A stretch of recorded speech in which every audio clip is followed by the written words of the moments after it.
اپنے مکے چلی گئی، اپنے گھر چلی گئی۔ اب جب سر حسین عبید اللہ ابن زیاد کے پاس گیا، کہاں گیا؟ ابن زیاد، عبید اللہ ابن زیاد کوفہ گورنر ہاؤس میں گیا۔ سر حسین ایک تشت میں رکھ کے امام علی مقام کا سر جب عبید اللہ ابن زیاد کے پاس پہنچایا گیا، اللہ اللہ، جب عبید اللہ ابن زیاد کے پاس سر حسین پہنچا تو اس کے ہاتھ میں چھڑی تھی، وہ چھڑی سے امام علی مقام کے ہونٹوں پہ دانتوں میں مار رہا تھا۔ اللہ اللہ، وہاں سرکار دو عالم صلی اللہ علیہ وآلہ وسلم کے صحابی زید ابن ارقم وہاں تشریف فرما تھے۔ اللہ الصمد، اس نے دیکھا کہ عبید اللہ ابن زیاد سر حسین سے گستاخی کر رہا ہے، حسین کے سر مبارک سے گستاخی کر رہا ہے۔ آپ نے فرمایا وہ بدبخت، تو اس سر مبارک سے تم ہونٹوں سے اور دانتوں کے ساتھ یہ نازیبا حرکت کر رہا ہے، تجھے پتہ نہیں یہی وہ لب ہیں جس کو آمنہ کا لال چوما کرتا تھا۔ اللہ اللہ، یہ وہ پیشانی ہے جس کو مصطفیٰ جان رحمت چوما کرتے تھے، یہ وہ حسین ہے جس کو آمنہ کا لال سونگا کرتا تھا۔ او بدبخت، یہ چھڑی ہٹا لے۔ اللہ اللہ، عبید اللہ ابن زیاد نے کہا اگر تو بڈھا نہ ہوتا، اگر تو سٹیانہ گیا ہوتا تو تیرا بھی سر قلم کر دیا جاتا۔ حضرت زید ابن ارقم وہاں سے یہ کہتے ہوئے چلے گئے، اے کوفہ والو، تمہاری بدبختی کا سورج نکل چکا ہے۔ تم نے ابن مرجانہ کو حکمراں بنا کر کے اور حسین سے بغاوت کر کے اب تم بھی غلام بن گئے، تمہاری آنے والی نسلیں بھی غلام بن گئی، اس لیے کہ تم نے ایک بدبخت کو اپنا حکمراں بنایا اور تم نے حسین کو خط لکھ کر کے حسین کے ساتھ بغاوت کی۔ اللہ اللہ، یہی امام علی مقام رضی اللہ تعالیٰ عنہ ہے۔ روایت میں آتا ہے ادھر جب شام کا سورج غروب ہو گیا، اللہ اللہ، اب لاشوں کے قریب کون ہے؟ سیدہ زینب ہے، اب چاروں طرف گھوم رہی ہے۔ اللہ اللہ، یہ کچھ ہے کہ ان کی حفاظت کروں، یہ دنیا کے کتے اور دنیا کے درندے اور یہ جہنم کے کتے، ہو سکتا ہے کہ اب لاشوں کے ساتھ بھی بے بدسلوکی کرے، اور ہو سکتا ہے اللہ اللہ کے کوئی درندہ ان لاشوں کے ساتھ کوئی معاملہ کرے۔ سیدہ زینب خیموں کے قریب جا رہی ہے، اللہ اللہ اسی جنگ کے میدان میں ہے، چاروں طرف سیدہ زینب گھوم رہی ہے، کاش کوئی ڈنڈا مل جائے، لیکن ایک ڈنڈا بھی نہیں ہے۔ ظالموں نے خیموں کو جلا کر کے خاکستر کر دیا ہے۔ سیدہ زینب رضی اللہ تعالیٰ عنہ آگے بڑھ رہی ہے، کوئی خنجر مل جائے۔ ظالموں نے تلواریں بھی لوٹ لی، برچیاں بھی لوٹ لی، بلم بھی لوٹ لیے، بھالے بھی لے لیے، اللہ اللہ بھی ایک چھری بھی نہیں ہے۔ اللہ اللہ، خاندان مصطفیٰ کے پاس سیدہ زینب چاروں طرف گھوم رہی ہے، اللہ اللہ کاش کچھ مل جائے۔ اللہ سمجھ چلتے چلتے سیدہ کی نظر ایک ٹوٹے ہوئے خنجر پہ پڑی۔ سیدہ زینب اس نے خنجر اٹھایا ہے اور خنجر اٹھا کر کے جہاں پر شہید، جہاں پر اہل بیت مصطفیٰ کی لاشیں پڑی ہوئی ہیں، سیدہ زینب پہرا دے رہی ہے۔ روایت میں آتا ہے اللہ اللہ، ابھی سیدہ زینب وہاں تشریف فرما تھی، رات کا کچھ پہر گزر چکا تھا۔ اللہ سمجھ، اتنے میں دیکھا کوئی گھڑسوار آ رہا ہے، سیدہ فاطمہ کا واسطہ ہے، یہ پانی لے لو۔ اللہ اللہ، تو سیدہ زینب نے رو کے کہا تھا، اے حر کی بیوی، اس وقت تو کہاں تھی جب قاسم کا لاشا تڑپ رہا تھا؟ اس وقت تو کہاں تھی جب قاسم کا شراب لٹ رہا تھا؟ اس وقت کہاں تھی جب اونو محمد دین کی بقا کے لیے جان دے رہے تھے؟ اے تو اس وقت کہاں تھی جب شیر خوار بچہ علی اصغر کی جان لبوں پر تھی؟ اللہ اللہ، تو حر کی بیوی نے روتے ہوئے کہا تھا، سیدہ مجھے کیا معلوم تھا کہ خاندان مصطفیٰ کا قافلہ تاراج ہو جائے گا، مجھے تو خبر نہ تھی کہ میرا شوہر بھی دنیا سے چلا جائے گا۔ اللہ اللہ، سیدہ مجھے کچھ پرواہ نہ تھی، یہ تو بعد میں مجھے اطلاع ملی ہے کہ تیرا شوہر شہید ہو گیا ہے۔ ان کی بیوی نے کہا لیکن مجھے اس کا غم نہیں ہے، اس لیے کہ وہ دنیا دار پر نہیں، وہ مدینے کے تاجدار کے لال کے قدموں پہ قربان ہو گیا ہے، اور جو ان کے قدموں پر قربان ہو جاتا ہے وہ دنیا میں یزیدیوں کی نظر میں کچھ بھی ہو، وہ میری نظر میں کامیاب ہو گیا، کامران ہو گیا، اس لیے کہ اس نے جہنم کو چھوڑ دیا، جنت کو گلے لگا لیا۔ اللہ اللہ، اب دل لگاؤ، سمجھ آ رہی ہے بات؟ اللہ اللہ، یہ خاندان مصطفیٰ صلی اللہ علیہ وسلم، اللہ الصمد۔ سیدہ سکینہ بے ہوش پڑی ہے، اللہ الصمد۔ حر کی بیوی سے کہا لاؤ اس کٹورے میں پانی کرو، انہوں نے کٹورے میں پانی کیا ہے، سیدہ سکینہ کے چہرے پہ پانی کو چھڑکا، اب ہوا لگی، جب پانی کی ٹھنڈک محسوس کی تو سیدہ سکینہ نے اپنی آنکھوں کو کھول دیا۔ جب آنکھ کو کھولا تو سیدہ زینب نے فرمایا بیٹی سکینہ یہ تھوڑا سا پانی پی لے۔ اللہ اللہ، تو سیدہ سکینہ کہتی ہے پھوپھی جان کیا چچا عباس نہر فرات سے پانی لے آئے؟ اللہ الصمد، اللہ اللہ۔ تو سیدہ زینب نے فرمایا بیٹی سکینہ تیرا چچا تو حوض کوثر پہ پانی پی رہا ہے، ارے وہاں جو جاتا ہے وہ واپس کب آتا ہے؟ اللہ اللہ، تیرا چچا تو دنیا سے جا چکا ہے، یہ حر کی بیوی ہے، یہ پانی لے کے آئی ہے، تھوڑا سا پانی نوش کر لے۔ فرمایا پھوپھی جان کیا تم نے پانی پی لیا؟ نہیں بیٹی میں نے پانی نہیں پیا۔ کیا سیدہ شہروانوں نے پانی پی لیا؟ نہیں سیدہ شہروانوں نے بھی پانی نہیں پیا۔ کیا ام البنین نے پانی پی لیا؟ فرمایا کہ امی ام البنین نے بھی پانی نہیں پیا۔ کیا ام رواب نے پانی پی لیا؟ کیا ام رواب نے بھی پانی نہیں پیا؟ اللہ اللہ، فرمایا کہ ہماری شریعت یہ ہے کہ نانا جان کا دین یہ ہے کہ پہلے بچوں کو پانی پلاؤ، پہلے بچوں کو کھانا کھلاؤ، پہلے بچوں کی تشنگی دور کرو۔ اللہ اللہ، تو سیدہ سکینہ نے کٹورا ہاتھ میں لیا ہے اور لے کر کے بھاگی جا رہی ہے۔ اللہ اللہ، بھاگی جا رہی ہے۔ اللہ اللہ، یہ جا کہاں رہی ہے سکینہ؟ اللہ سبد وہاں جا رہی ہے جہاں کٹی پٹی لاشیں پڑی ہوئی ہیں، جہاں خاندان مصطفیٰ کا گلشن تاراج ہو گیا ہے، جہاں بوستان فاطمہ کو تاراج کر دیا گیا ہے۔ اب سیدہ سکینہ ادھر جا رہی ہے۔ اللہ اللہ، پھوپھی زینب پیچھے دوڑتی ہے، سیدہ سکینہ کو آغوش میں لے لیتی ہے اور آغوش میں لے کے پوچھتی ہے اے میری بیٹی سکینہ تو کہاں جا رہی ہے؟ فرمایا سکینہ نے کہ امی پھوپھی جان اللہ اللہ میں جا رہی ہوں، آپ نے ہی تو کہا ہے کہ نانا نے فرمایا ہے جو چھوٹا ہو اسے پانی پہلے پلاؤ۔ میرا بھائی اصغر تڑپ رہا تھا پانی کے لیے، میرا بھائی اصغر بلک رہا تھا پانی کے لیے، میں نے چاہا کہ میں تو اصغر سے بڑی ہوں، پہلے میرے بھائی کو پانی پلا دوں۔ سیدہ زینب نے فرمایا سکینہ تیرا بھائی تو حوض کوثر کے پانی سے سیراب ہو گیا ہے،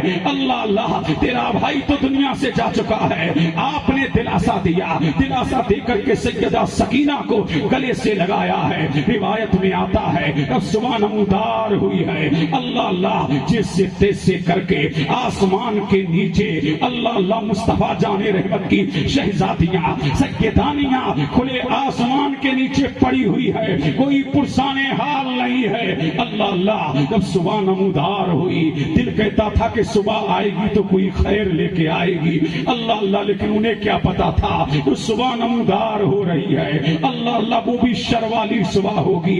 اللہ سمجھ، اللہ جب صبح نمودار ہوئی ہے، عبید اللہ جب صبح نمودار ہوئی ہے، عمر ابن سعد نے اپنے تمام جو لوگ اس کے مارے گئے تھے، جہنم میں پہنچائے گئے تھے، ان کی نماز جنازہ پڑھی ہے اور نماز جنازہ پڑھ کر کے دفن کر دیا ہے، لیکن مصطفیٰ کے شہزادے خاندان بنی ہاشم کے شہزادے اللہ اللہ یوں ہی بے گورو کفن پڑے ہوئے ہیں۔ اللہ اللہ، اب یہ قافلہ سیدانیوں کو ننگی پیٹھ پہ بٹھایا گیا، اللہ اللہ بٹھا کر کے اللہ سماج جب تمام کو ننگی پیٹھ پہ بٹھایا گیا، بچوں کے ساتھ بڑوں کو باندھا گیا اور یہ آگے کارواں بڑھ رہا ہے، اور کہاں جا رہا ہے؟ کوفہ جا رہا ہے یہ قافلہ۔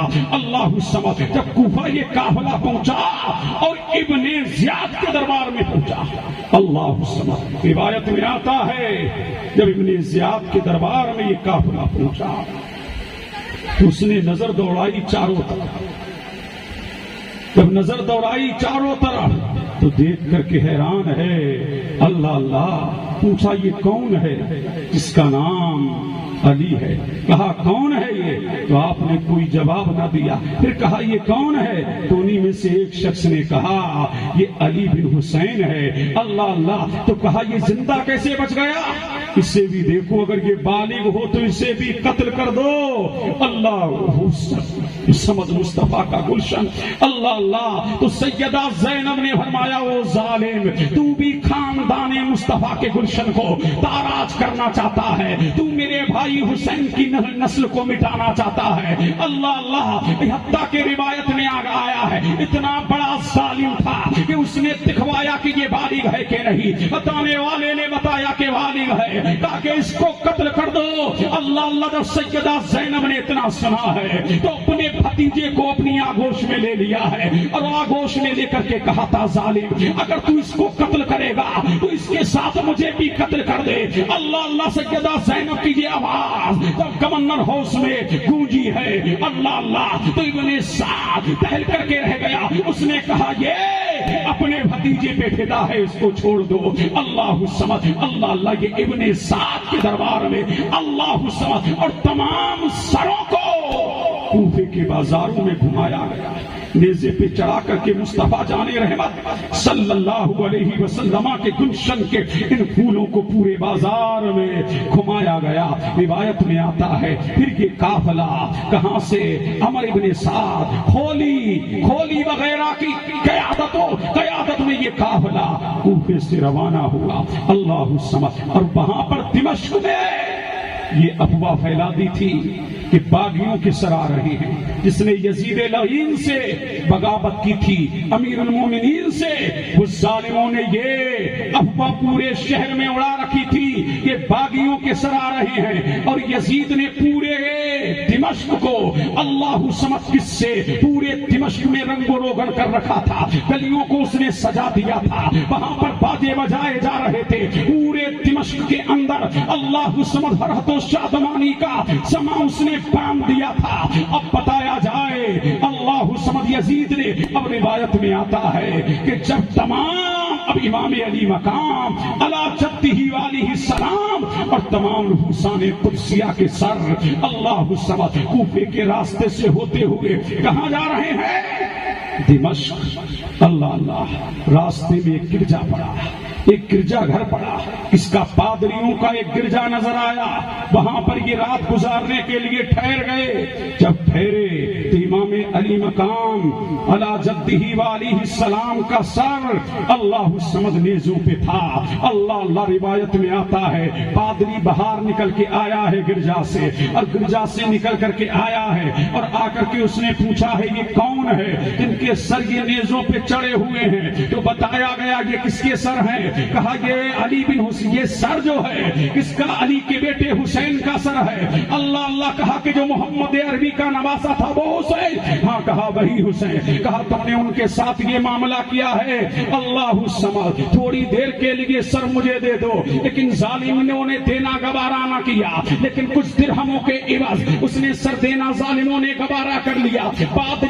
پادری سر حسین لے کر کے اپنے گرجا میں گیا ہے، گرد و غبار داڑھی مبارک سے صاف کیا ہے، چہرے سے گرد و غبار کو صاف کیا، اور صاف کر کے اللہ اللہ عطر لگایا، عطر لگا کر کے خوشبو میں بسایا، اور بسا کر کے تکتا رہا۔ وہ بھی دیکھ رہا ہے نور نکل رہا ہے سر حسین سے، آسمان کی طرف جا رہا ہے۔ جب پادری نے یہ دیکھا کہ مصطفیٰ کا نواسا جب نواسے کی دنیا سے جانے کے بعد سر کٹ گیا ہے، پھر بھی یہ شان ہے، تو ان کے نانا کی شان کیا ہوگی؟ وہ سر حسین کے اس نور کو دیکھتا ہے، فوراً کلمہ پڑھ کے مسلمان ہو جاتا ہے۔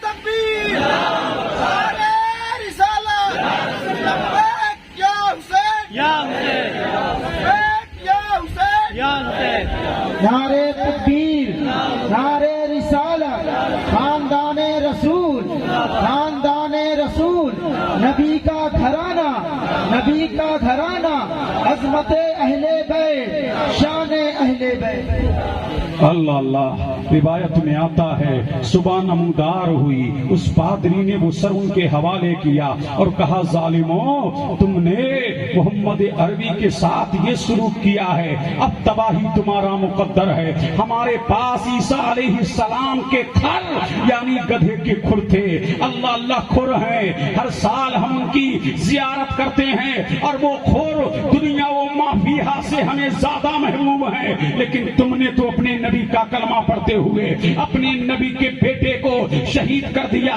اب تک دنیا میں تمہاری تباہی مقدر ہو چکی ہے، اب آخرت میں جو تمہارا انجام ہوگا وہ دنیا دیکھے گی، لیکن جیتے جی تم دنیا کے اندر تباہیوں کا شکار ہوگے۔ المختصر یہ قافلہ کہاں جا رہا؟ جب دمشق کی گلیوں میں پہنچا ہے وہاں دیکھا جا رہا ہے اللہ اللہ کہ دمشق کی گلیوں میں کیا ہو رہا ہے؟ ناچ گانا ہو رہا ہے، ڈھول بجائے جا رہے ہیں، وہاں رنگ و روگن کیا جا رہا ہے۔ اللہ سمد روایت میں آتا ہے کہ وہ فرحت و سرور میں تھے۔ اللہ اللہ یہ لٹا پٹا قافلہ کہاں جا رہا؟ دمشق کی راہوں میں جا رہا، اور پہلے یہ افواہ پھیلائی جا چکی ہے کہ قیدیوں کے سر آ رہے ہیں۔ اللہ اللہ لوگ چھتوں پہ چڑھ کر کے یہ نظارہ دیکھ رہے تھے، یہ قیدیوں کے سر تھے۔ اللہ اللہ ان میں ایک عورت اپنی چھت پہ بیٹھی ہوئی ہے، اس نے دیکھا کہ قیدیوں سے بھی پہلے پتا لگ گیا تھا کہ کچھ قیدی آ رہے ہیں۔ اللہ اللہ اس نے کچھ روٹیاں تیار کی، کچھ کپڑے نکالے اور کچھ چادریں نکالی اور نکال کر کے قیدیوں کے پاس بھیجے۔ اللہ اللہ جب سیدہ زینب کو وہ چادر ملی، سیدہ نے چادر اپنے سر پہ ڈالی ہے۔ اللہ الصمد روٹیاں تقسیم کر دی گئی اہل بیت میں۔ اللہ اللہ سیدہ زینب نے پوچھا ایسی مہان کون عورت ہے جس نے یہ ہمارے لیے یہ بھلائیاں کی ہیں؟ کون عورت ہے جس نے ہمارے ساتھ یہ بھلائی کی ہے؟ اس کو بلایا جائے۔ اللہ اللہ اس عورت کو جب بلایا گیا تو اس سے پوچھا مائی کوفے سے لے کر دمشق تک کوئی ایک فرد نہ تھا کہ ہمارے ساتھ کوئی بھلائی کرتا؟ پورے کوفے سے پریشانیوں کا سامنا کرنا پڑا، تکلیفوں کا سامنا کرنا پڑا، لیکن کوئی ایک بھی نہ تھا جو ہماری خیر خواہی کرتا۔ مائی کیا معاملہ ہے؟ تو نے ہمارے ساتھ یہ حسن سلوک کیوں کیا؟ تو نے ہمارے ساتھ یہ بھلائی کیوں کی؟ اللہ اللہ تو اس عورت کی آنکھوں میں آنسو آ گئے، اور آنسو جب آنکھ میں آئے تو روتے ہوئے بولی اے قیدیوں تمہیں کیا بتاؤں، میں مدینے میں تھی، سیدہ فاطمہ کی کنیز تھی، سیدہ کے برتن دھویا کرتی تھی، سیدہ کے گھر میں جھاڑو دیتی تھی۔ اللہ اللہ سیدہ کے چھوٹے چھوٹے بچوں کو کھلاتی تھی۔ ایک کا نام حسن تھا، ایک کا نام حسین تھا۔ اسی آنگن میں ایک بیٹی تھی جس کا نام سیدہ زینب تھا، ایک کا نام ام کلثوم تھا۔ جب سیدہ کے وصال کا وقت قریب آیا تو سیدہ نے فرمایا بہن تو میری کنیز ہے، تو نے میری خدمت میں کوئی کسر باقی نہ کی، اب تو میں دنیا سے جا رہی ہوں، تو بھی اپنے گھر چلی جائے گی، لیکن ایک وقت آئے گا، لیکن سن جو بھی قیدی آئیں کبھی تیرے مکان کے پاس سے گزرے تو انہیں کچھ روٹیاں دے دینا، کسی قیدیوں کے ساتھ یہ خدمت کرنا، انہیں پانی پلانا، کھانا کھلانا، کپڑے دینا۔ اللہ اللہ تو فرمایا اچھا مائی یہ بتاؤ کیا کوئی تیری تمنا ہے؟ ہاں بولی ایک تمنا ہے، سیدہ کی گود میں اس وقت حسن و حسین تھے، میں ان کو کھلاتی تھی۔ اللہ اللہ روزانہ شام کو اپنی چھت پہ چڑھ جاتی ہوں کہ قیدی آئیں گے، انہیں کھانا کھلاؤں گی، کپڑے پہناؤں گی، چادریں دوں گی۔ اب مجھے پتا لگا کہ کچھ قیدی آ رہے ہیں جس نے حکومت کے ساتھ بغاوت کی ہے۔ اللہ اللہ تو کہا کیا تیری تمنا ہے؟ کہا ایک ہی تمنا ہے۔ کیا تمنا ہے؟ تمنا یہ ہے کہ مرنے سے پہلے حسین کو دیکھ لوں اور مرنے سے پہلے سیدہ زینب کو دیکھ لوں۔ سیدہ زینب نے روتے ہوئے فرمایا کہ جس کو تو اونٹنی پر قید دیکھ رہی ہے یہ سیدہ زینب ہے، اور جو سر نیزے پہ بلند ہے یہ حسین ہے۔ مائی تیری تمنا پوری ہو گئی، تیری آرزو پوری ہو گئی، خاندان مصطفیٰ تاراج ہو گیا، گلشن مصطفیٰ لوٹ لیا گیا، مصطفیٰ کے گلشن کو تاراج کر دیا گیا۔ اللہ اللہ، اب آگے یہ قافلہ بڑھتا ہے، یزید لعین کے دربار میں یہ قافلہ پہنچا۔ قافلہ دربار میں پہنچا تو یزید لعین کے سامنے سر حسین لایا گیا۔ روایت میں آتا ہے جب حسین کے سامنے، یزید کے سامنے سر حسین لایا گیا تو یزید مصطفیٰ جان رحمت کے نواسے سے سر حسین سے گستاخی کر رہا تھا۔ تو وہ جو عورت آئی تھی نا ساتھ میں، قافلے کے ساتھ میں آئی تھی، اس نے کہا او بدبخت یزید، تجھے پتا نہیں یہ مصطفیٰ کے نواسے کا سر ہے، اور یہ سر وہ ہے جو میں نے کبھی مصطفیٰ کے زانوں پہ دیکھا ہے۔ اللہ اللہ، تجھے خبر نہیں، اللہ سمجھ۔ روایت میں آتا ہے یزید نے کہا کہ میرے دربار میں یہ گستاخی کرنے والی کون ہے؟ تو کہا یہ حبشہ کی ماں ہے، یہ حبشہ کی عورت ہے۔ اس لیے اللہ اللہ، اس نے یزید نے کہا کہ اس کا سر قلم کر دو۔ جب یہ کہا کہ اس کا سر قلم کر دو تو وہاں حبشہ کے بھی اس کے کچھ سپاہی تھے۔ جب یزید کے کارندے اس مائی کو قتل کرنے کے لیے چلے، اللہ اللہ، تو روایت میں آتا ہے کہ حبشیوں کی چاروں طرف سے تلواریں نکل آئیں اور انہوں نے کہا کس میں ہمت ہے اس حبشہ کی مائی کو قتل کر دے، اس لیے کہ قومیت کا جذبہ ان کے سینوں میں موجزن ہو گیا۔ اللہ اللہ، چاروں طرف سے 40 حبشیوں کی تلواریں نکل آئیں، انہوں نے کہا کون ہے اس کو قتل کرے۔ اللہ اللہ، جب تلواریں نیچے آ گئی تو سیدان مدینے کی طرف کو اشارہ کر کے کہا آقا، ایک حبشہ کی لڑکی عورت کے لیے سپاہیوں کی تلواریں نکل آئی، لیکن تیرا حسین کربلا میں تاراج ہوتا رہا، کربلا میں کارواں لٹتا رہا، کربلا میں بے قراریاں بڑھتی رہی، لیکن کوئی آگے نہیں بڑھا۔ ایک حبشہ عورت کے لیے، یہ حبشی عورت کوئی اور نہ تھی، یہ سیدہ کی کنیز تھی جس کا نام فضہ تھا، اور جس نے حسن و حسین کو گود میں کھلایا تھا، جس نے سیدہ زینب کو اپنی آغوش میں لیا تھا۔ اللہ اللہ، جب یزید کے سامنے امام علی مقام کا سر آیا، کس کا سر آیا؟ امام علی مقام کا، تو بڑا خوش ہوا۔ مجھے کئی روایتیں ملی ہیں، ان روایتوں میں نہیں جاؤں گا۔ بڑا خوش ہوا اور خوش ہو کے بولا کہ ہم نے اپنے باپ داداؤں کا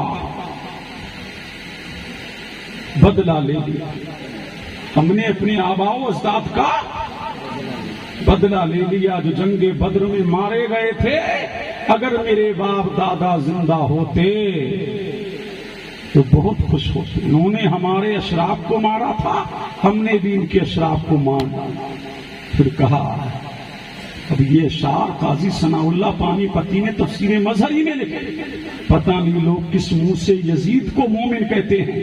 اللہ اللہ، کہا اس لعین یزید لعین تھا، امام احمد بن حنبل نے اس کو کافر کہا۔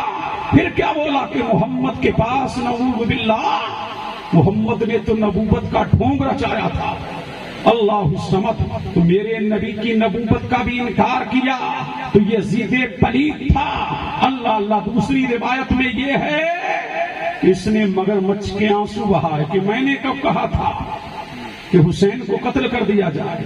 اب یہ سیاست کے تیور ہیں نا، تم نہیں سمجھتے ہو، سیاست داں دوسرے اپنے مقابل کے سامنے، اس کے سامنے کچھ نہیں بولتا، سمجھ رہے کہ نہیں، پیچھے بکواس کرتا ہے۔ یہی حال یہ سیاست کے تیور تھے، مگر مچھ کے آنسو بہائے کہ میں نے کب کہا کہ حسین کو شہید کر دیا جائے۔ اللہ اللہ، روایت میں آتا ہے کہ امام علی مقام رضی اللہ تعالیٰ عنہ کے سر جب آیا تو اس نے گستاخی کی۔ وہاں پر سرکار کے صحابی دوسرے تھے جن کا نام ابو برزہ بتایا جاتا ہے، انہوں نے فرمایا او ظالم، اس چھڑی کو سر حسین سے ہٹا لے، تجھے پتا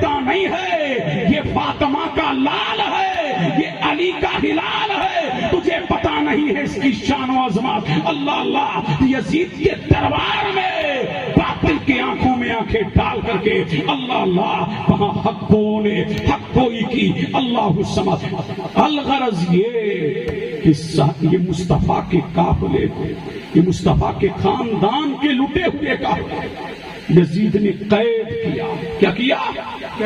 قید میں ڈال دیا۔ ایک دن یزید نکلا اپنے گھر سے، قید خانہ قریب میں ہی تھا، دیکھا کہ رات کا آخری پہر ہے اور آخری پہر سے جیل